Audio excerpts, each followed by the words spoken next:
السلام علیکم ناظرین، آپ دیکھ رہے ہیں کراس فائر اور میں ہوں محمد نوشاد علی۔ ناظرین، آج کی سب سے بڑی خبر تو یہی ہے کہ بنگلہ دیش کی جو سابق وزیر اعظم ہیں حسینہ واجد، انہیں سزائے موت سنا دی گئی ہے۔ ان پر انسانیت کے خلاف جرائم ثابت ہونے پر یہ سزا سنائی گئی ہے۔ جو ان کے وزیر داخلہ تھے وہ بھی اس میں قصوروار پائے ہیں، لیکن وہ بھی سابق وزیر اعظم کی طرح مفرور ہیں۔ ناظرین، پاکستان میں 28ویں ترمیم کے ساتھ ساتھ ایک بہت ہی ہائی پروفائل کیس میں سزا کی باتیں کی جا رہی ہیں۔ کورٹ مارشل کا فیصلہ کسی بھی وقت آ سکتا ہے، لیکن آج ہم اس وقت بات کریں گے جب یہ فیصلہ آئے گا۔ آج ہم بات کرتے ہیں بنگلہ دیش کی سابق وزیر اعظم جو 19 سال تک جو اقتدار کے مزے لوٹتی رہیں۔ ان کے دور حکومت میں جو کچھ ہوا وہ کسی سے ڈھکا چھپا نہیں ہے۔ خاص طور پر جو جماعت اسلامی بنگلہ دیش ہے، ان کے لوگوں سے یہ پوچھ سکتا ہے انسان کہ ان کے اوپر کیا گزری۔ انہوں نے ہر طرح کا ظلم جو ہے وہ ڈھایا۔ کئی رہنما جماعت اسلامی کے جو تھے انہیں سزائے موت سنائی گئی، اور اس کے علاوہ یہ جو کوٹا سسٹم تھا، جو 1971 کے جن لوگوں نے وہ جنگ لڑی، ان کے بچوں کو جو 30% کوٹا دیا جانا تھا، جب اس کا معاملہ آیا لوگوں نے احتجاج کیا،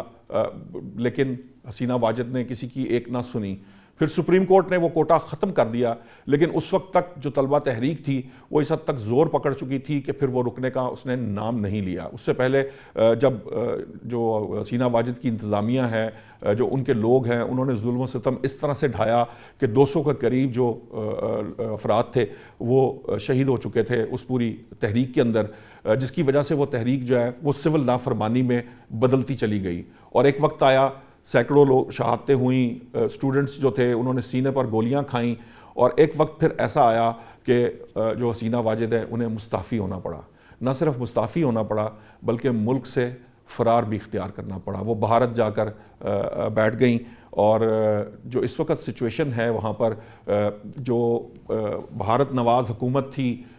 وہ ختم کر دی گئی ہے۔ جو پاکستان مخالف حسینہ واجد کی حکومت تھی وہ بھی ختم ہو چکی ہے۔ اب وہاں پر جو حالات ہیں وہ بالکل بدل چکے ہیں۔ وہاں پر اب نئے جو اسٹوڈنٹ یونین کے انتخابات ہوں یا ڈفرینٹ طرح کے انتخابات، ان میں نتائج بالکل الٹ آ رہے ہیں۔ تو بہت سارے لوگ، بہت سارے تجزیہ نگار یہ بات کہتے ہیں کہ جو فورس کے ساتھ، جو طاقت کے ساتھ وہاں پر جو بیانیہ پاکستان مخالف ترتیب دیا گیا تھا وہ زمین بوس ہو چکا ہے۔ یہی وجہ ہے کہ پاکستان اور بنگلہ دیش کے درمیان تعلقات تیزی سے بحال ہو رہے ہیں، اور آپ نے دیکھا کہ جو اس وقت سچویشن ہے وہ اس طرح کی ہے کہ جو بھارت میں بیٹھ کر جو حسینہ واجد ہیں، جب ان کو یہ سزا سنائی جانی تھی اس سے پہلے ہی انہوں نے یہ کہنا شروع کر دیا کہ ہم ہر طرح کا حساب لیں گے۔ اب وہ حساب لے پاتی ہیں یا نہیں لے پاتی، ان تمام معاملات پر بات کرنے کے لیے میرے ساتھ اس وقت اسٹوڈیوز میں موجود ہیں میاں عبدالوحید صاحب۔ پرانے سیاستدان ہیں، میں تقریباً کچھ 3 دہائیوں سے میاں صاحب کو جانتا ہوں۔ انہوں نے گراس روٹ لیول پر پالیٹکس کی، یہ بڑے درینہ ساتھی رہے مسلم لیگ نون کے، میاں نواز شریف صاحب کے بھی، اور ڈاکٹر سعید الہی بھی جو ہیں وہ بھی کسی سے، مطلب آپ کو پتہ ہی ہے، اب سارے جانتے ہیں کہ سیاست میں بڑا نام ہے۔ ہلال احمر میں بھی اپنی خدمات سر انجام دیتے رہے ہیں۔ مونس الہی صاحب کو کاف لیگ کے جو چودھری پرویز الہی کے صاحبزادے ہیں انہیں بھی ہرا کر جو صوبائی اسمبلی منتخب ہوئے۔ تو میں ڈاکٹر صاحب آپ کی طرف آؤں گا۔ پہلے میں یہ پوچھنا چاہتا ہوں کہ یہ جو آج جو کچھ بنگلہ دیش میں ہو رہا ہے، کیا اسے مکافات عمل کہا جا سکتا ہے؟ دیکھیں، اس میں سب سے پہلے تو میں سمجھتا ہوں کہ جو قائد اعظم کا فرمان تھا اور جو 2 قومی نظریہ تھا جسے خلیج بنگال میں ڈبونے کا اعلان کیا گیا تھا، وہ دوبارہ ابھر کر سامنے آ گیا، اور یہ ثابت ہو گیا کہ بانی پاکستان کا فرمان بالکل درست تھا، اور ان کا تجزیہ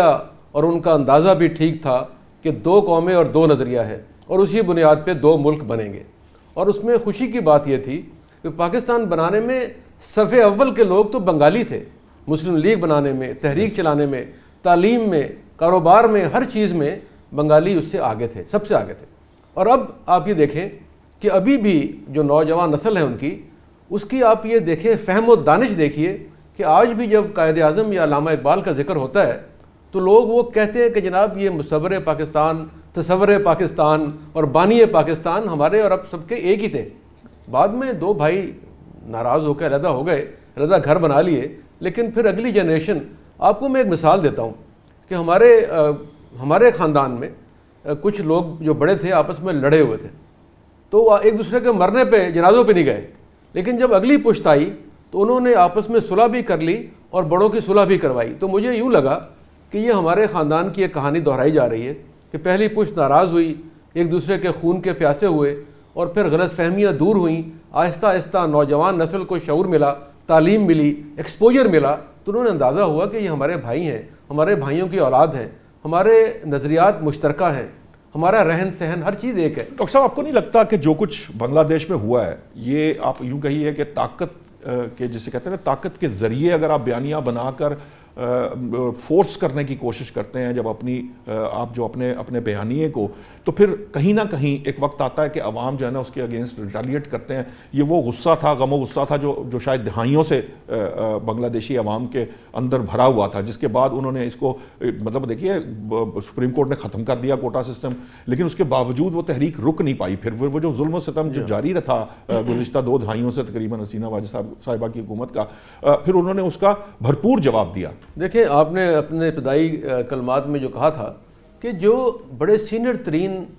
عمر رسیدہ جماعت اسلامی کے لیڈر تھے انہیں پھانسیاں دی گئیں، تشدد کا نشانہ بنایا گیا، ظلم و ستم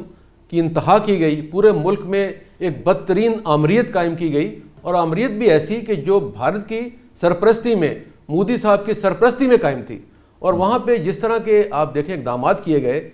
پارلیمنٹ میں، عدلیہ میں، تمام جگہوں پہ، انتظامیہ میں، اور جیسے آپ نے کوٹے کی بات کی، اس طرح اور بہت سے غیر منصفانہ اقدامات کیے گئے جس کے نتیجے میں پوری 3 نسلیں انقلاب پر مجبور ہو گئیں. اور پھر آپ نے دیکھا کہ کس طرح نوجوان نکلے، 1,500-2 ہزار نوجوان شہید ہوئے، اس کے بعد انقلاب آیا، حسینہ واجد بھاگ گئیں. تو مکافات عمل تو ہے. آپ دیکھیں ان کے والد بھی جس انجام سے دوچار ہوئے تھے، اور وہی کہا گیا تھا کہ یہ ان کا بھی انجام وہی ہوگا جو ان کے والد کا ہوا تھا، لیکن اب وہ فرار ہو چکی ہیں، بھارت میں ہیں. لیکن میں سمجھتا ہوں جہاں مرضی بھاگیں، لیکن بالآخر انہیں اپنے کیے کی سزا بھگتنی ہوگی. اور یہ وہاں کی جو عدالتیں ہیں انہوں نے انصاف کا بول بالا کیا ہے، لوگوں کی، عوام کی آواز سنی ہے، اور جو بے گناہ لوگ قتل ہوئے تھے، جنہیں مارا گیا تھا، تشدد کیا گیا تھا، کیونکہ آپ جانتے ہیں کہ مکتی بانی کے یہ تربیت یافتہ لوگ جو تھے وہ حکومت میں بڑے اہم عہدوں پر فائز تھے، اور انہوں نے اسی طرح اس دفعہ بھی وہی کیا جو 71 میں کرنے کی کوشش کی. بالکل. ڈاکٹر صاحب، میں ذرا جواد فیضی صاحب کو شامل گفتگو کروں گا. فیضی صاحب، یہ بتائیے کہ جو اس وقت ٹریٹی موجود ہے انڈیا اور بنگلہ دیش کے درمیان، جس میں مجرمان کا تبادلہ کیا جاتا ہے، آپ کو لگتا ہے کہ کیا بنگلہ دیش نے یقیناً ریکویسٹ ڈال دی ہے، انہوں نے کہہ دیا ہے کہ ہمارا جو مجرم ہے ہمیں واپس کیا جائے، لیکن آپ کو لگتا ہے کہ کیا بنگلہ دیش بھارت سے حسینہ واجد کو واپس وطن لانے میں کامیاب ہو جائے گا؟ نہیں، مجھے اتنا آسان نہیں لگ رہا کہ واپسی اتنی آسانی سے ہو جائے گی. جب ہندوستان نے حسینہ واجد کے ذریعے پاکستان کے خلاف، اور پاکستان کے خلاف نہ صرف مہم چلوائی، بلکہ آپ نے اپنے انٹرو میں جس طرح فرمایا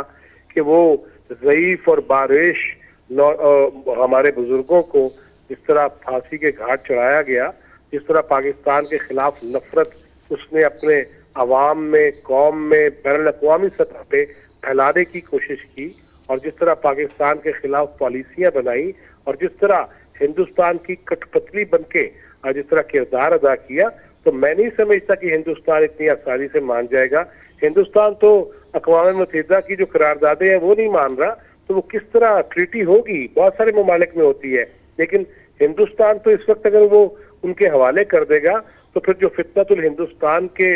تحت پاکستان کے حوالے سے افغانستان کو استعمال کرنا، طالبان کی حکومت یا ٹی ٹی پی خاص طور پہ ان کو استعمال کرنا، تو وہ تو پھر اس کا سارا معاملہ، اس کا سارا پلان جو ہے وہ اس طرح سے کامیاب نہیں ہو پائے گا. وہ دشمن ضرور ہے، لیکن ہر ایک کا پلان ہوتا ہے، اور وہ اس پلان کے تحت چلنے کی کوشش کرے گا. میں نہیں سمجھتا، اور اسی لیے اسے بھی تو علم تھا، اسے بھی تو پتا تھا کہ حسینہ واجد جو ہے وہ ہمارے ملک میں کیوں کر آئی ہے، کس طرح بھاگ کر آئی ہے، کس طرح جان بچا کر آئی ہے. اور اس کے ساتھ ساتھ دیگر ممالک نے بین الاقوامی سطح پہ آپ دیکھ لیجئے اس کی وہ پناہ کی جو درخواست ہے اسے قبول کرنے سے انکار کر دیا کہ آپ انسانی جو جرائم ہے اس کی مرتکب ہے، انسانیت سوز، اور خاص طور پہ پھانسیاں دینے اور ماورائے عدالت قتل کے حوالے سے اور پھر جس طرح نفرت کا، جس طرح میں نے پہلے عرض کیا، وہ معاملہ تھا، تو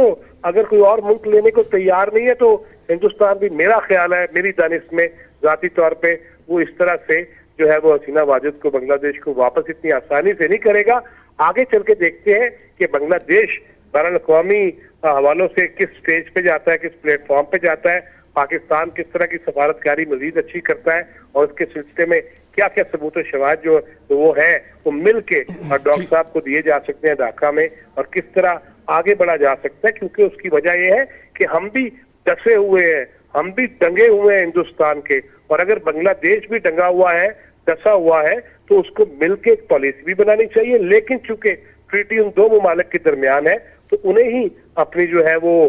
ٹھیک جس ہے، جگہ پہ، میں جس پلیٹ فارم پہ بھی جانا ہو، میاں وحید صاحب سے پوچھنا چاہوں گا۔ میاں صاحب مجھے یہ بتائیے کہ دیکھیے، اگر حسینہ واجد بھارت میں رہتی ہیں اور وہ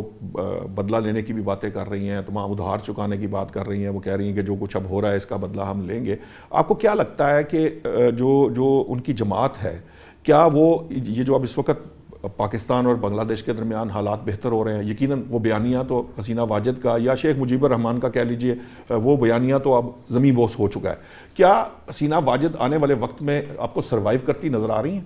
بسم اللہ الرحمن الرحیم، شکریہ آپ کا۔ بات یہ ہے کہ دیکھنا یہ ہے کہ کب سے یہ نفرت کا جو سلسلہ چل رہا تھا، اور یہ اس میں سب سے بڑا جو کلیدی کردار ادا کیا تھا وہ ہندوستان نے کیا تھا۔ یہ قیام پاکستان سے لے کر اور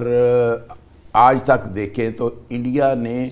ایک دن بھی اسپیئر نہیں کیا بنگلہ دیش کو کہ پاکستان کے متعلق نفرت انگیز خبریں، نفرت انگیز بیانات، اور پھر ان کے درمیان ان کی ایجنسیوں نے اور را نے جس طرح سے یہ کام کیا، اور یہ ایک بڑی پلاننگ کے ساتھ انہوں نے کیا، دو بھائیوں کے درمیان میں نفرت کا بیج بویا، اور اس کا رزلٹ پھر یہ ہوا کہ بنگلہ دیش ہم سے جدا ہو گیا۔ اور بات یہ ہے کہ اب جو کچھ کیا ہے حسینہ واجد نے، اس کی سزا اس کو بھگتنی پڑے گی، اور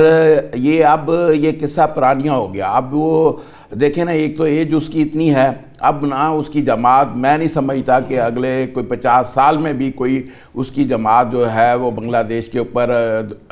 واپس آ سکتی ہے اور حکومت بنا سکتی ہے۔ میرے خیال میں جو ہے اس وقت کے جو آئیڈیل سچویشن ہے پاکستان کے لیے وہ بڑی زبردست ہے۔ اب پاکستان کی سفارتکاری کا ایک امتحان ہے کہ پاکستان نے جس طرح سے آج بنگلہ دیش اور پاکستان کے درمیان میں نے تو اتنے زبردست تعلقات کبھی بھی نہیں دیکھے پاکستان اور بنگلہ دیش کے جو آج ہے یہ الحمدللہ۔ اور آج کی جو خارجہ پالیسی ہے پاکستان کی، میں اس کو ضرور دل کی اتھاہ گہرائیوں سے سلوٹ پیش کروں گا کہ پاکستان کی کبھی بھی خارجہ پالیسی ایسی نہیں رہی۔ یہ دیکھیں نا، جب قوم یونائٹ ہوئی اور قوم نے جس طرح سے، یہ ہماری بہادر فوج نے جس طرح سے پوری دنیا میں داغ بٹھائی، اور اس کے بعد سے پھر آپ کی خارجہ پالیسی کا منہ بولتا یہ ثبوت ہے کہ آج ایران کے ساتھ، آج افغانستان کے ساتھ سوائے چھوڑ کے، آج وہ افغانستان میں یہ بیج بو رہا ہے جو بنگلہ دیش میں۔ میں یہ اسی طرف آنا چاہ رہا ہوں، میں ڈاکٹر سعید سے ڈاکٹر صاحب دیکھیے، بات یہ درست ہے کہ انڈیا نے اس ایک ایشو کو ایکسپلائٹ کیا اس وقت جب دو بھائیوں کی ناراضگی کی بات ہے، لیکن کہیں نہ کہیں ہمارے اندر بھی تو کچھ ایسی کمی کوتاہیاں موجود تھیں۔ یہ جو میاں صاحب نے اشارہ کیا ہے کہ آج وہ افغانستان کو پاکستان کے خلاف پراکسی کے طور پر استعمال کرنے کی کوشش کر رہا ہے، یہ جو انڈیا کا رول ہے، انڈیا کا کردار ہے، جو ہم بطور حکومت، پاکستان کی جو حکومت ہے، وہ اس کو کس طرح سے کرٹیل کر سکتی ہے، اور اس کو کس طرح سے انڈیا کو جو ہے وہ ان چیزوں سے، ان جو بنیے کی سازشیں ہیں، اس سے پیچھے ہٹا سکتی ہے؟ دیکھیں، بھارت جو ہے وہ روز اول سے پاکستان کو تسلیم نہیں کرتا، اور آپ جانتے ہیں کہ ان کے تمام لیڈرشپ یہی کہتی رہی ہے کہ ہم دوبارہ یونائٹ ہوں گے۔ تو ان کا جو اکھنڈ بھارت کا ایک خواب ہے، جو موجودہ حکومت ہے اس کا تو یہ منشور بھی یہی ہے، اور وہ اکھنڈ بھارت میں پاکستان نہیں بلکہ 5-6 اور ممالک بھی شامل ہیں۔ تو میرا خیال ہے وہ ہم کو کی جنت میں رہتے ہیں۔ اور جیسے آپ نے کہا کرٹیل کرنے کے لیے، جیسے ابھی ہمارے دوست نے بھی کہا کہ پاکستان کی جو فارن پالیسی ہے، پاکستان کی حکومتیں ہیں، پاکستان کے ادارے ہیں، وہ بڑے مؤثر طریقے سے اسے کاؤنٹر کر رہے ہیں۔ اور افغانستان میں جو شورش ہے، یہ شرارت ہے، یہ چند افراد پر مشتمل ہے، اور میرا خیال میں اس کا علاج جو ہے وہ ہو بھی رہا ہے اور ہو بھی جائے گا، اور چند مہینوں میں یہ جو فتنہ ہے یہ اپنے انجام کو پہنچے گا، اور افغانستان سے بھی حالات ٹھیک ہو جائیں گے۔ اور دوسری بات ابھی آپ کہہ رہے تھے جی کہ حسینہ واجد کو کیسے واپس بنگلہ دیش لایا جائے، تو وہ بنگلہ دیش کیا جائیں، ان کو دنیا میں بھاگتی پھریں گی، کہیں پناہ نہیں ملے گی۔ اور دوسرا یہ ہے کہ بنگال میں رہنے والے جو مسلمان ہیں وہ پاکستانی سے مختلف نہیں ہیں، ان کے ہاں بھی جو ہمارے جذبات ہیں جہاد کے، پاکستان توڑنے والوں کے خلاف نفرت کے، تو میرا یہ خیال ہے کہ شاید جو بنگالی بھارت میں رہ رہے ہیں وہی ان کا کام تمام کر دیں گے اور ان کو اس قابل چھوڑیں گے نہیں کہ واپس بنگلہ دیش جائیں۔ ٹھیک ہے، میں ذرا فیضی صاحب سے، اسلام آباد میں فیضی صاحب بہت اس وقت افواہوں کہہ لیں، بازگشت کہہ لیں، ایک فیصلے کی بھی بات ہو رہی ہے اور 28ویں ترمیم کی بھی بات ہو رہی ہے، کچھ تھوڑا سا میں آپ سے چاہوں گا کہ اسلام آباد میں اس وقت کیا چل رہا ہے 28ویں ترمیم کو لے کے، اور وہ جو ایک فیصلہ ہائی پروفائل فیصلہ ہے جس کے بارے میں کہا جا رہا ہے کہ کورٹ مارشل کا جو ہے وہ کسی بھی وقت آ سکتا ہے، کیا وہاں پر اطلاعات ہے اس وقت؟ دیکھیے میں تو یہ عرض کرنا چاہوں گا کہ آپ نے جس طرح بات کی ہے نا، کہ آپ نے جس طرح خطے کی بات کی، بنگلہ دیش کی بات کی اور سزائے موت کی بات کی، میں تو معاملات کو اگر بڑا ہی ذمہ داری کے ساتھ ادا کرنا چاہوں تو مجھے اس طرف بھی ایسے ہی معاملات نظر آ رہے ہیں۔ اس کی وجہ کہ یہاں پہ بھی بغاوت پہ اکسایا گیا، یہاں پہ بھی پروپیگنڈاز کیے گئے، یہاں پہ بھی فیک نیوز چلائی گئیں، یہاں پہ بھی بہت سارے معاملات ایسے ہوئے، ملک کی اینٹ سے اینٹ بجانے کی کوشش ناپاک کی گئی، یہاں پہ شہداء کی بے توقیری کی گئی، تضحیک کی گئی، توہین کی گئی، بیرون ملک خط لکھے گئے، ڈیفالٹ کرانے کی باتیں کی گئیں، اس کے بارے میں آڈیوز ہمارے سامنے موجود ہیں، خطوط ہمارے سامنے موجود ہیں۔ پھر انہی کے لخت جگر امریکہ میں بیٹھ کے ایک طرف تو فیلڈ مارشل کا اور ہمارے پرائم منسٹر کا فتیج المثال استقبال ہو رہا ہو اور دوسری طرف پاکستان کے خلاف جا کے پھر مہم چلائی جائے، یہ ساری چیزیں ہیں۔ اب میں آپ سے چھوٹی سی بات عرض کروں گا۔ Yesterday I was in Chakwal, اور جب میں نے خبریں دیکھیں کہ چکوال اب خاص مقصد کے لیے گئے لگتے ہیں۔ نہیں، میں اسی لیے گیا کہ وہاں پہ ایک بورڈ لگا ہوا تھا، سچی جو بات ہے، ایک بورڈ لگا ہوا تھا کہ project initiated and directed by general Faiz Hameed. تو میں نے تو اس پہ کھڑے ہو کے فاتحہ پڑھی ہے، وہ سوشل میڈیا پہ بھی بڑی گردش کر رہی ہے کہ وہ تو پروجیکٹ گیا اور اس کی تو فاتح ہی ہو سکتی ہے۔ اسی تناظر میں گیا تھا کہ ادھر حسینہ واجد کا فیصلہ آنا ہے، ادھر کورٹ مارشل کا فیصلہ آنا ہے، اور وہ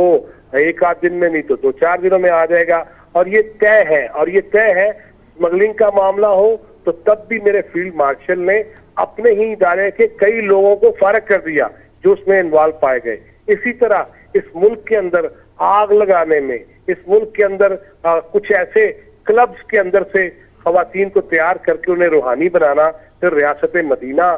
کا نام لینا، پھر اصل ریاست مدینہ میں پاکستانی وفد کی اس پہ حملہ آور ہونا اور توہین حرم مدینہ کرنا، یہ ساری چیزیں مل جل کے قوانین کے حساب سے بھی اور قانون قدرت کے حوالے سے بھی یہ چیزیں سامنے آنی ہیں۔ اور اصل ڈر یہاں پہ یہی پڑا ہوا ہے، اسی لیے جناب جنید اکبر ایک طرف جو جذبات سیخپا کر رہے تھے اور ایک طرف جو ہے وہ سہیل آفریدی کھڑے ہو کے نوجوانوں کے جذبات ابھار رہے تھے۔ لہذا یہی وجہ ہے جس طرح حسینہ واجد نے فیصلے سے پہلے کہہ دیا انتقام لیا جائے گا، لہذا اسی طرح یہاں پہ بھی ایسی ہی باتیں ہوئی تھی۔ وہ 26 نومبر ہو، وہ لاشوں کی باتیں ہوں، وہ ہزاروں لاشیں ہوں، اور بین الاقوامی ادارے بھی دیکھتے رہے، ڈھونڈتے رہے، اور محترمہ جنہیں فیض حمید صاحب جو ہے وہ پھونکے بتایا کرتے تھے اور ورد بتایا کرتے تھے اپنے لوگوں کے ذریعے، وہ بھی غائب ہو گئی۔ لہذا یہ سارے معاملات ادھر ہی جا رہے ہیں، آپ بالکل صحیح جا رہے ہیں، لیکن ہم کھل کے تب تک اس پہ بات نہیں کرنی چاہیے۔ فیض صاحب اب آپ کا پوائنٹ آ گیا، مجھے بریک کا کہا جا رہا، آپ ہمارے ساتھ رہیے گا۔ بریک سے جب واپس آئیں گے یقیناً ہم آزاد کشمیر میں جو تحریک عدم اعتماد کامیاب ہوئی ہے اس پہ بھی بات کریں گے، لیکن میں میاں وحید صاحب کے لیے ایک سوال چھوڑے جا رہا ہوں۔ میاں صاحب، یہ جو پالیسی کی تبدیلی ہے، یہ خاص طور پر جو ہمارے ہاں ایک طرح کی سیاست کے اندر جسے کہہ لیجئے کہ بغیر سوچے سمجھے، بنا ثبوت، الزامات، اور یہ جو ہم نے ایک کو آپ کہہ لیجئے 10-15 سال کا ایک ٹینیور گزارا ہے، اس نے ہماری سیاست کو خاصا گدلا بھی کر دیا ہے اور بہت سارے پرابلمز کریٹ کر دیے ہیں۔ آپ کو کیا مطلب، جب ہم واپس آئیں گے تو میں آپ سے پوچھنا چاہوں گا کہ یہ کس طرح سے ہم اس سیاست کو بہتر کر سکتے ہیں؟ ابھی ناظرین لیتے ہیں بریک کے بعد واپس آئیں گے تو میاں وحید صاحب سے اس کا جواب لیں گے۔